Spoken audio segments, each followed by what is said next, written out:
Olá, caros alunos, estamos aqui com mais um vídeo das nossas atividades. No vídeo passado, nós falamos sobre as reações de substituição.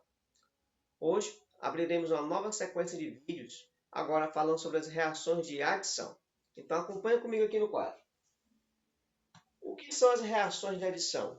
Se nós pegarmos um pouquinho do que a gente já aprendeu lá no primeiro ano, reações de adição basicamente são as reações em que você junta dois reagentes para formar um produto. Logo, trazendo aqui para a química orgânica, esse tipo de reação ele acontece em alguns compostos específicos, como os alcenos, os alcadienos, os alcinos e nas carbonilas, além, logicamente, dos compostos cíclicos. Então, nós vamos ver na sequência de vídeos como tratar cada um deles. Vamos entender aqui, nesse primeiro momento, como funciona uma reação de adição, de forma bem simples. Então, você tem uma substância A, que seria, por exemplo, aqui o nosso composto orgânico, mais uma substância B, que pode ser uma substância com átomos iguais ou átomos diferentes. Vai depender de cada caso. Como consequência, você vai ter um único produto ali, uma substância que é a junção desses dois materiais, o A e o B. Vamos pegar aqui como exemplo uma reação com um alceno. Lembrando, logicamente, né, pessoal, que um alceno, ele, no caso, são os compostos que apresentam uma ligação dupla, ou seja, eles possuem uma ligação π. É de praxe a gente lembrar que, de forma didática, uma das ligações é uma ligação sigma e uma segunda ligação vai ser a π. Vamos representar aqui que a de baixo seja sigma e a de cima seja π, mas essa questão das posições a gente precisa rever alguns vídeos lá quando a gente conversa sobre ligações químicas, e aí você vai ver os planos em que estão as ligações sigmas e π. Mas voltando aqui para o que nos interessa, que é justamente a reação de adição. O que vai acontecer? A ligação π, porque ela está sobre os planos, né? Você tem a ligação sigma no centro e as ligações π em cima e embaixo, os ligantes e os antiligantes, você vai quebrar essa ligação π, é a nossa ligação mais fácil de ser quebrada, e ela vai abrir espaço em cada átomo de carbono para que seja ali introduzido de forma bem simples o composto de interesse, que seria aqui uma substância, pode ser um hidrogênio, um halogênio, uma hidratação utilizando água e assim por diante. Então, se eu tiver um alceno, por exemplo, essa ligação π vai ser quebrada, a substância A2, por exemplo, genérica aqui, também vai ser quebrada. Um dos átomos da substância A entra no primeiro átomo de carbono e o segundo átomo da substância A entra no segundo átomo de carbono.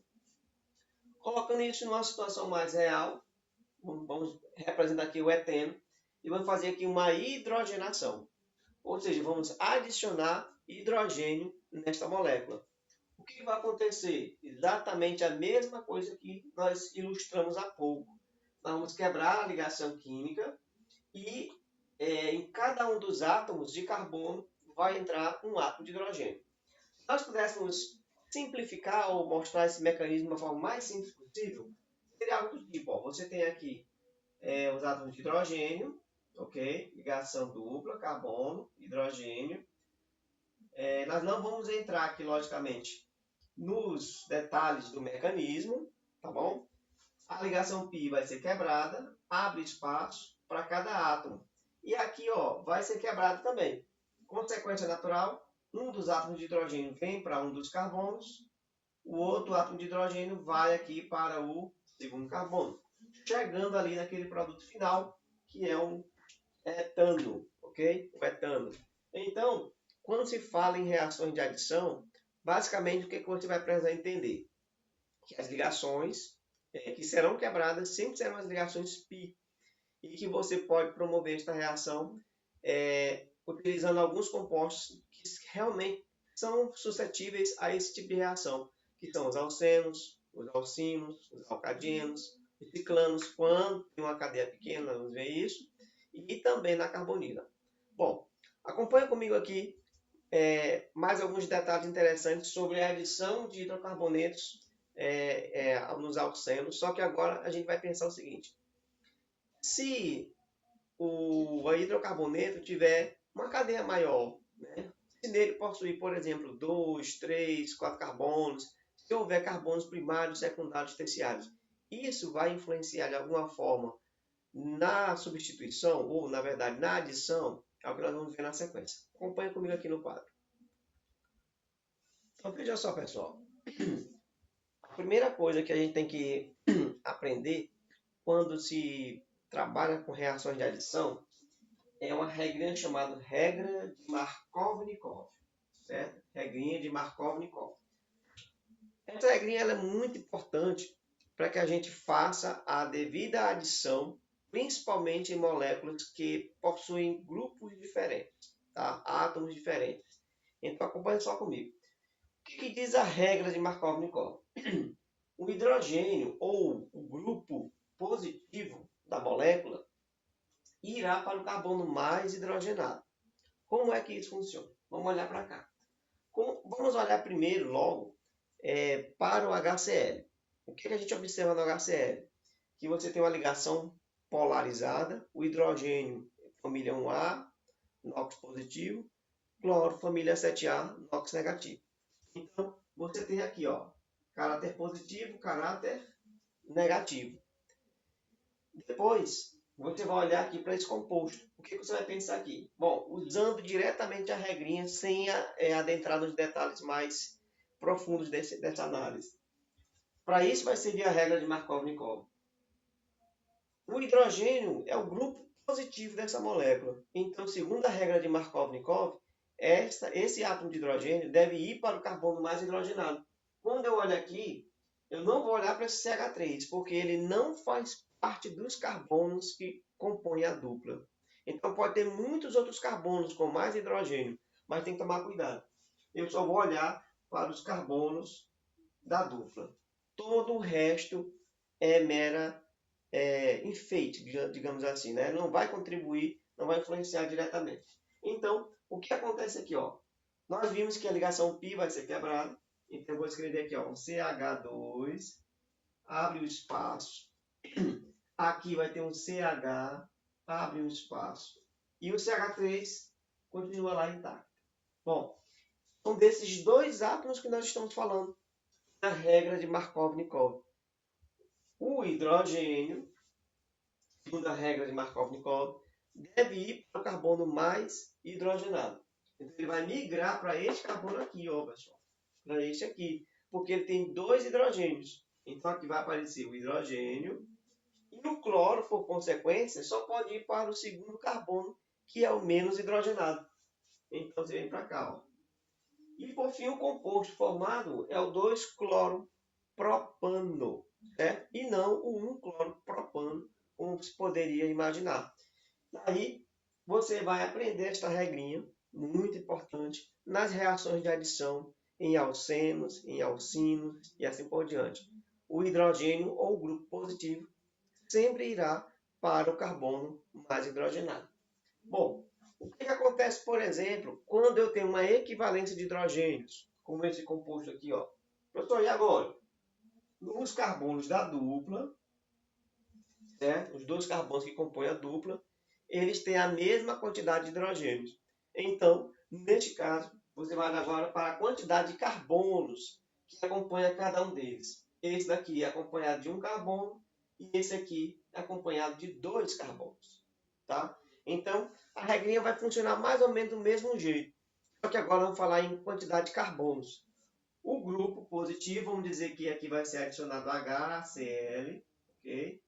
O grupo positivo, ele vai para o carbono que tem ou que está acompanhado da maior quantidade de carbono. Então, esse hidrogênio, ele vem para esse carbono, já que ele está acompanhado de outros dois, enquanto que o cloro vem para esse, já que ele está acompanhado apenas de um carbono. E o produto final da reação vai ser o seguinte, acompanha comigo aqui, ó, CH3, CH, aí abre o espaço, quem veio para cá? O cloro, ok? E aqui vai ficar um CH2. E aí, por fim, CH2 de novo. E esse aqui agora, CH3. Então, a regra de Markov-Nikov ela diz isso. Diz que os compostos que vão sofrer reação de adição, eles, no caso, o hidrogênio ou o grupo positivo vai sempre para o carbono mais hidrogenado. Quando eu tenho equivalência de carbonos, então positivo, o hidrogênio vai para o carbono, que está acompanhado da maior quantidade de carbono. Bom, só que tem um detalhe interessante. Às vezes, se a reação ocorrer na presença de um peróxido, por exemplo, peróxido de hidrogênio, nós vamos ter um efeito contrário, chamado efeito anti-Markov ou efeito Karash. Acompanha comigo aqui para você entender esse detalhe. Então, acompanha comigo aqui, ó. Efeito anti-Markov ou efeito Karash. É justamente você pensar no processo ao contrário. Como é que eu vou saber se eu estou trabalhando ali com a regra de Markov-Nikov ou a regra anti-Markov ou efeito Karash? É muito simples. É só você olhar para a reação e perceber o seguinte. Normalmente, a reação de adição vai ter aqui os catalisadores, pressão, temperatura, mas não haverá presença de peróxido. H2O2, por exemplo, ou Na2O2 e assim por diante, qualquer peróxido. Quando há presença de peróxido no meio reacional, eu já sei que ali a regra do Markov-Nikov tem que ser trabalhada ao contrário. Então, se nós pegarmos esses dois exemplos, ó, você tem aqui aquele exemplo anterior, o propeno, não é isso? Vai reagir com HCl e o produto formado é aquele esperado segundo a regra de Markov-Nikov. O hidrogênio foi para o carbono mais hidrogenado e o cloro foi para o carbono menos hidrogenado. Tudo ocorreu conforme o esperado. Agora, se você pegar os mesmos reagentes, propeno e HCl, e no meio reacional você introduzir ali um peróxido, o mecanismo desse processo, dessa reação, vai levar justamente ao processo inverso. O hidrogênio não vai para o carbono mais hidrogenado, ele vai para o menos hidrogenado. E, por consequência, o cloro se obriga a ir para o carbono mais hidrogenado, formando aqui um cloropropano. Então, o que a gente aprende com essa liçãozinha? Que na adição de hidrocarbonetos de alcenos, nós temos a quebra das ligações π, em que nós temos a introdução de um reagente em uma molécula orgânica. Depois, nós vimos que em alcenos superiores, com 3, 4 carbonos, em que a quantidade de hidrogênios é diferente, nós temos a regra de Markov-Nikov, que diz que o hidrogênio ou o composto positivo vai para o carbono mais hidrogenado, enquanto que o grupo negativo para o carbono menos hidrogenado. Também vimos que se eu tenho a mesma quantidade de hidrogênios, o que acontece ali? Aí eu conto, dentro da regra de Markov-Nikov, a quantidade de carbonos, tá certo? Então o hidrogênio ele vai para aquele grupo, ou o carbono, na verdade, que está acompanhado de uma maior quantidade de carbonos, enquanto que o grupo negativo vai ficar no carbono que tenha menor, esteja menos acompanhado de outros carbonos. E nós vimos que a presença de peróxido de hidrogênio ela influencia severamente nessas reações, ao ponto de inverter a reação. Então, quando você tem a presença de hidrogênio, a regra de Markov-Nikov, nos mesmos aspectos, fica ao contrário. O hidrogênio, em vez de ir para o mais hidrogenado ou mais acompanhado de carbono, vai para o menos hidrogenado ou menos acompanhado de carbono. Bom, pessoal, então a gente encerra esse vídeo por aqui. No próximo vídeo, continuaremos a falar de reações de adição. Vamos falar um pouco sobre reações de adição em alcinos, alcadienos e assim por diante. Fica de olho e acompanhe no próximo vídeo. Boa sorte e bom estudo!